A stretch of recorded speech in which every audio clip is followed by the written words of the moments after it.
બેન કેટલો જીતનો આત્મવિશ્વાસ અને તમારી તરફથી કેવી મદદ તમે કરશો પરથીભાઈને જીતાડવા? સમગ્ર ગુજરાતની અંદર આ વખતે કોંગ્રેસની બહુમતીથી સીટો જીતવાના છે.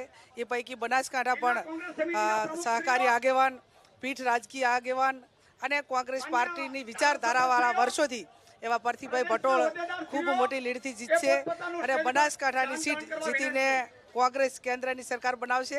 ના દેશના વડાપ્રધાન રાહુલજી બનશે. જે કાંઈ ખેડૂતો માટે જાહેરાત કરી હોય, યુવાનોની રોજગારી માટેની વાત કરી હોય, મહિલાઓના માટેની વાત કરી હોય, આ વિવિધ મુદ્દાઓ લઈ અને અમે લોકો વચ્ચે જવાના છીએ. ત્યારે આ વખતે કોંગ્રેસને લોકો 100% આશીર્વાદ આપશે. બેન, પરથી ભટોળ આજે ઉમેદવારી ફોર્મ ભરે તે પહેલા ગઈકાલે વસંત ભટોળ તેમના પુત્રએ ભાજપમાંથી રાજીનામું આપ્યું છે. કેવો ફાયદો થશે પરથીભાઈને આના કારણે? સ્વાભાવિક છે કે વસંતભાઈ એ એમના પુત્ર હોય અને બાપ ચૂંટણી લડતા હોય લોકસભાની કોંગ્રેસ પાર્ટી ઉપર, એટલે એ રાજીનામું આપવું સ્વાભાવિક છે અને એમના ટેકેદારોને કોંગ્રેસમાં ઇન્વોલ્વ થવું એ પણ એક સ્વાભાવિક છે.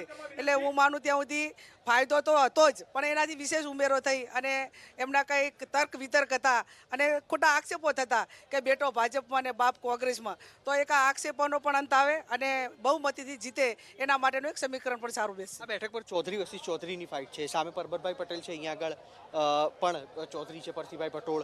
કેવી મહત્વની, કારણ કે બંને જૂના મિત્રો પણ છે, 20-25 વર્ષ જૂના મિત્રો છે બંને. સામેના ઉમેદવાર જે કાંઈ પરબતભાઈ છે એ હાલ રાજ્ય કક્ષાના ગુજરાતમાં મંત્રી છે અને સ્વાભાવિક છે ચૌધરી સમાજ પણ એવું જ વિચારે કે ભાઈ પરબતભાઈ મંત્રી તરીકે ચાલુ રહે અને પરથીભાઈ કેન્દ્રમાં દિલ્હીમાં જાય, એટલે એમનું જાતિવાળું પણ સચવાઈ રહે ને. પરથીભાઈ પટોળ એક એવા ઉમેદવાર છે કે એ તમામ સમાજોને સાથે રાખીને વર્ષો સુધી એમણે ડેરીનો વહીવટ કર્યો છે. એટલે નાનામાં નાનો છેવાડાનો માણસ પણ આજે એ દિલથી લાગણીથી એમની જોડાયેલો છે અને એમના ઉપર ખૂબ પ્રેમ છે. ત્યારે એને પ્રેમનું વળતર, એમને જે ડેરીનો સારો વહીવટ એ લોકો મતમાં ઉપયોગી બની અને એમને વળતર આપશે.